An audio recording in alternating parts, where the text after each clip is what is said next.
ఇష్టానుసారంగా అడవులను నాశనం చేయకుండా ఉండేందుకే పోడు భూముల పట్టాల పంపిణీ కార్యక్రమానికి శ్రీకారం చుట్టామని మంత్రి నిరంజన్ రెడ్డి అన్నారు.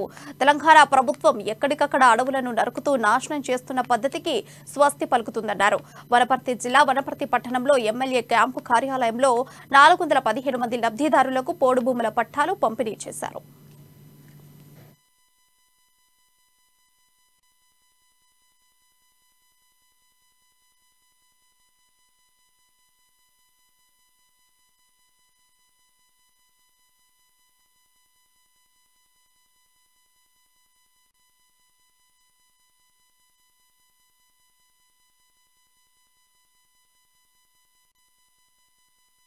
వాళ్ళకు శాశ్వత పట్టా హక్కులు కల్పించేటువంటి ఒక కార్యక్రమానికి మనం శ్రీకారం చుట్టినాం.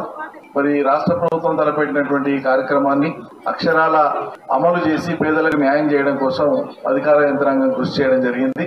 అందుకు జిల్లా కలెక్టర్ గారిని, డిఎఫ్ఓ గారిని, అదేవిధంగా ట్రైబల్ వెల్ఫేర్ అధికారి గారిని, సంబంధిత అధికారులందరూ, వివిధ స్థాయిల్లో ఉండేటువంటి కమిటీ సభ్యులు, ప్రజాప్రతినిధులు అందరికీ నేను హృదయపూర్వకంగా అభినందనలు తెలియజేస్తున్నా. ప్రజాప్రతినిధులు కానీ ఒక సమన్వయంతో పనిచేస్తే అది సాధ్యమవుతుంది.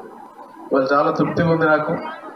మన జిల్లాలో ప్రధానంగా మన నియోజకవర్గంలో ఉండేటువంటి అటవీ భూముల మీద ఎవరెవరైతే అనేక దశాబ్దాలుగా సాగులో ఉన్నారో అత్యధిక శాతం వాళ్ళ యొక్క అప్లికేషన్స్ అన్నీ కూడా కమిటీ మెంబర్స్ అంతా కూడా పరిశీలన చేసి అప్రూవ్ చేసినారు, పట్టాలు ఇవ్వడం జరిగింది.